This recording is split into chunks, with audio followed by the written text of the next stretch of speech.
ವಿಶೇಷವಾಗಿ ಒಂದು 3 ರಾಶಿಯವರಿಗೆ ಈ ಬರೋ 15 ದಿನ ಕಾಲದಲ್ಲಿ ತುಂಬಾನೇ ನಷ್ಟ ಆಗುವಂತದ್ದಿದೆ. ಆ ರಾಶಿ ಯಾವ್ದಾವ್ದು ಅಂತ ತಿಳಿಯೋಣ. ಮತ್ತೆ ಈ ವಿಡಿಯೋನ ಮಿಸ್ ಆಗೋದಕ್ಕಿಂತ ಮುಂಚೆ ಸೇವ್ ಮಾಡ್ಕೊಳ್ಳಿ, ಮತ್ತೆ ನಮ್ಮ ಪೇಜ್ ನ ಲೈಕ್ ಮಾಡಿ, ಶೇರ್ ಮಾಡಿ.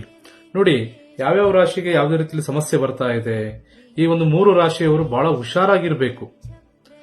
ಪ್ರಾಕ್ಟಿಕಲ್ ಆಗಿ ನೋಡಿ, ಒಂದು ವೃಷಭ ರಾಶಿ, ಮತ್ತೊಂದು ಸಿಂಹ ರಾಶಿ, ಮತ್ತೊಂದು ಮಿಥುನ ರಾಶಿ. ಈ 3 ರಾಶಿಯವರು ಎಷ್ಟು ತಾಳ್ಮೆಯಿಂದ ವರ್ತಿಸ್ತಾರೋ ಅವರಿಗಷ್ಟು ಲಾಭ ಇದೆ. ನೋಡಿ ಬಂಧುಗಳೇ, ಮೊದಲನೇ ಬಾರಿಗೆ ಹೇಳ್ಬೇಕಂತ ಹೇಳಿದ್ರೆ ಕೈಯಲ್ಲಿ ಹಣಕಾಸು ಉಳಿಯುವುದಿಲ್ಲ ಇವರಿಗೆ. ಎಷ್ಟೇ ದುಡಿದ್ರು ಬಂದರೂ ಹಣಕಾಸು ಉಳಿಯುವುದಿಲ್ಲ. ಮತ್ತೊಂದು, ಮಾನಸಿಕವಾಗಿ ಚಿಂತೆ ಮಾಡುವಂಥದ್ದು ಬಹಳ ಆಗ್ತಾ ಇರುತ್ತೆ. ಕೆಲಸ ಕಳೆದುಕೊಳ್ಳುವಂಥದ್ದು. ಬಹಳ ಹುಷಾರಾಗಿರಬೇಕು. ಈ 15 ದಿನ ಕಾಲ ನೀವು ಬಹಳ ಹುಷಾರಾಗಿ ವರ್ತನೆ ಮಾಡುವುದರಿಂದ ನಿಮ್ಮ ಕೆಲಸ ನಿಮ್ಮ ಕೈಲಿ ಇರುತ್ತೆ. ಮತ್ತು ಬೇರೆಯವರ ಮಾತು ಕೇಳಬಾರದು.